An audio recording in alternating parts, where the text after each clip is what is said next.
In the heart of Bombay, a frail man with iron resolve, Mahatma Gandhi speaks to the nation at All India Congress Committee gathering. His words would soon set India ablaze. The Cripps Mission, a British attempt to negotiate with the Indian leaders for support in World War II, also took place in 1942 but ultimately failed to achieve its goals. It is the monsoon of 1942. The world is in turmoil because of World War II. But in India, a different kind of battle brews. A battle not with weapons, but with will. The fight for freedom is reaching on its peak. Mahatma Gandhi gave a call that shook the nation. Quit India!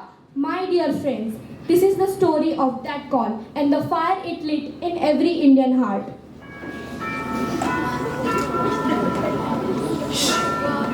Brothers and sisters of India, we have waited, we have pleaded, we have marched, and now our time for begging has ended. We will not crawl, we will rise with dignity, with courage. The British must quit India. This is our final struggle. Our motto is simple: do or die. We shall not rest until India is free. And our message is not a whisper, it's a roar. Do or die. Either we achieve our freedom or we give up our lives in pursuit of it. But we shall never go again. Yes, Bapuji, we are with you. The students, the workers, the farmers, all are ready.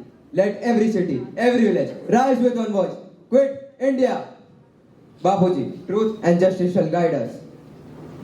The students, the workers, the farmers, they all wait for no permission. They wait for no leader. They wait only for the spark. And tonight, you have lit that flame. Mahatma Gandhi, Jawaharlal Nehru, you are charged with treason and sedition, leading to unrest. By the authority of the crown, I place you all under arrest. You may chain my body, but you cannot imprison my soul. You cannot arrest a billion dreams. They will march with or without me. Every prison you fill will create 1,000 more rebels. The longer you oppress, the stronger will become.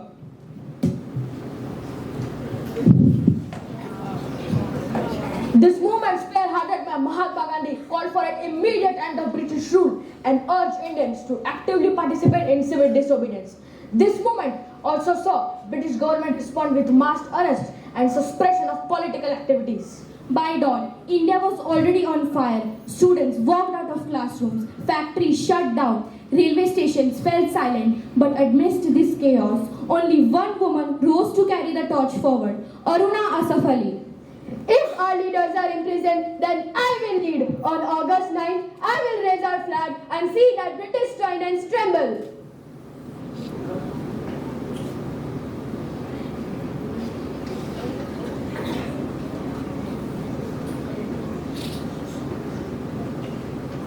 This gathering is unlawful.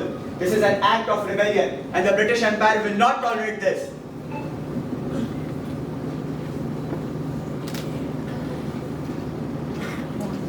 This flag is not just a cloth, it's a heartbeat of India. This soil is our blood, and we are the rightful children of this land, and we proclaim what is ours. Freedom. Let this flag fly above our pain, and let it remind every Indian that the fight does not end with the arrest of our leaders. It begins with courage. Do not attempt to raise that flag. Stop her. Don't let her raise that flag. Arrest her. Take her into custody. Use forces if necessary.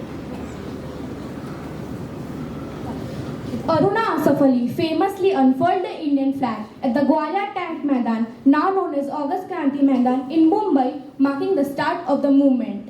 Following the flag hoisting, the British government issued a warrant for her arrest, but she went underground to hide. She went underground to evade her capture and continued her activism. The British government declared her as an offender and also offered a reward for her capture, but she remained underground for several years. Aruna became the voice of resistance. She was the heroine of 1942. As the news of the arrest spread, the students of India became soldiers, not with rifles, but with resolve. Campuses turned into protest grounds. The youth refused to wait. In Bombay, students from some colleges boycott classes. Strikes erupt.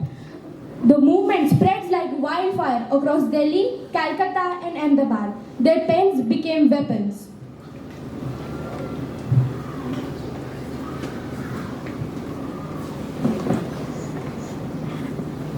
My fellow students, though Gandhiji is in jail, but our voices are free. We strike, we shall go on strike. We will boycott the classes. We will raise our voice until it reaches the British Raj.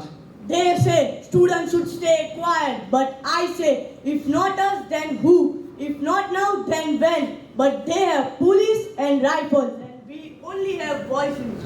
Then let our voices thunder so loudly that it shakes the pillars of the rule. If they use violence, we respond with courage.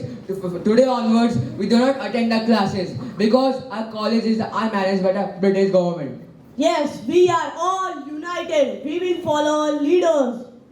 Inqilab! Zindabad! Inqilab! Zindabad!